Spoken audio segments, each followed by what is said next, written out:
সরকার তার লোকদের সুখে শান্তিতে রাখতে গোটা দেশের মানুষকে মৃত্যুর দিকে ঠেলে দিয়েছে বলে মন্তব্য করেছেন বিএনপির সিনিয়র যুগ্ম মহাসচিব অ্যাডভোকেট রুহুল কবির রিজভী।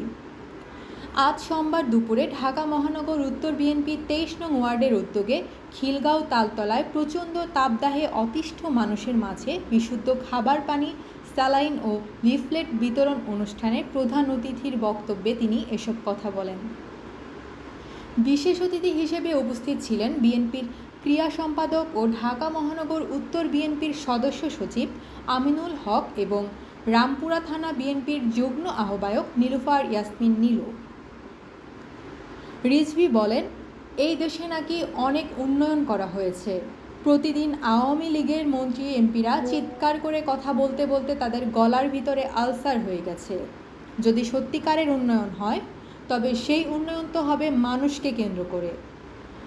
আওয়ামী নেতাদের বিদেশে বাড়ি বানানোর জন্য তো উন্নয়ন নয়, যে উন্নয়নের ছবি দেখে আওয়ামী লীগের নেতারা আঙ্গুল ফুলে কলা গাছ, সেই উন্নয়ন তো জনগণ দেখতে চায়নি।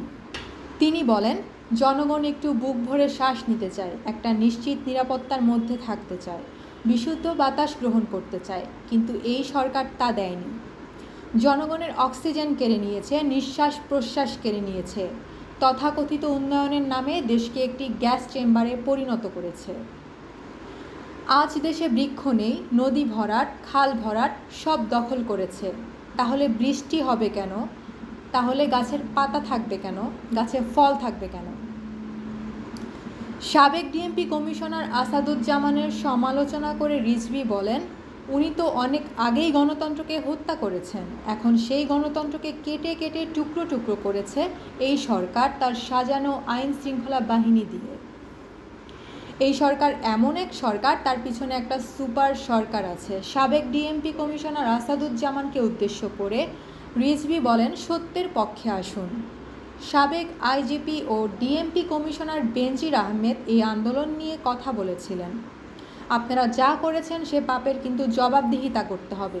কোথায় কী করেছেন তার রেকর্ড কিন্তু জনগণ রেখেছে, জনগণ জানে। এ সময় আরও উপস্থিত ছিলেন বিএনপির স্বাস্থ্য বিষয়ক সম্পাদক ডক্টর মোহাম্মদ রফিকুল ইসলাম, স্বনির্ভর বিষয়ক সম্পাদক শিরিন সুলতানা, যুবদলের সহসভাপতি জাকির হোসেন সিদ্দিকী, মহানগর উত্তর বিএনপির যুগ্ম আহ্বায়ক আনোয়ারুজ্জামান আনোয়ার, ভিপি এজিএম শামসু, হাজী মোহাম্মদ ইউসুফ, দফতরের দায়িত্বপ্রাপ্ত এবিএম জাক, যুবদলের সাহিত্য ও প্রকাশনা সম্পাদক মেহবুব মাসুম শান্ত, বিএনপি নেতা জাকির হোসেন, ছাত্রদলের সাবেক যুগ্ম সাধারণ সম্পাদক তৌহিদুর রহমান আওয়াল, মহানগর উত্তর বিএনপি নেতা ফয়েজ আহমেদ ফেরু, আলহাজ হেলাল কবির হেলু, নওগাঁ জেলা ছাত্রদলের যুগ্ম সম্পাদক তাজ, ছাত্রদল নেতা মিরাজ, ডাক্তার মুশফিক, আশরাফুল আসাদ, যুবদল নেতা নজরুল ইসলাম সহ নেতৃবৃন্দ।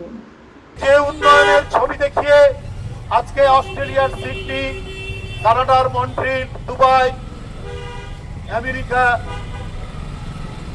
এইসব জায়গায় তাদের বাড়ির ছবি উঠে আসে, সেই উন্নয়ন তো জনগণ দেখতে চায়নি।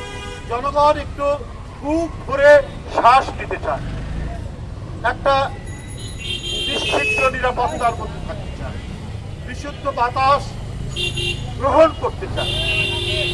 কিন্তু আপনি তো সেটা দেননি। আপনি ওদের অক্সিজেন কেড়ে নিয়েছেন, আপনি ওদের নিঃশ্বাস প্রশ্বাস কেড়ে নিয়েছেন। আপনি একটি তথাকথিত উন্নয়নের নামে আপনি একটি গ্যাস চেম্বার, বিষাক্ত গ্যাসের চেম্বার বানিয়েছেন গোটা বাংলাদেশ।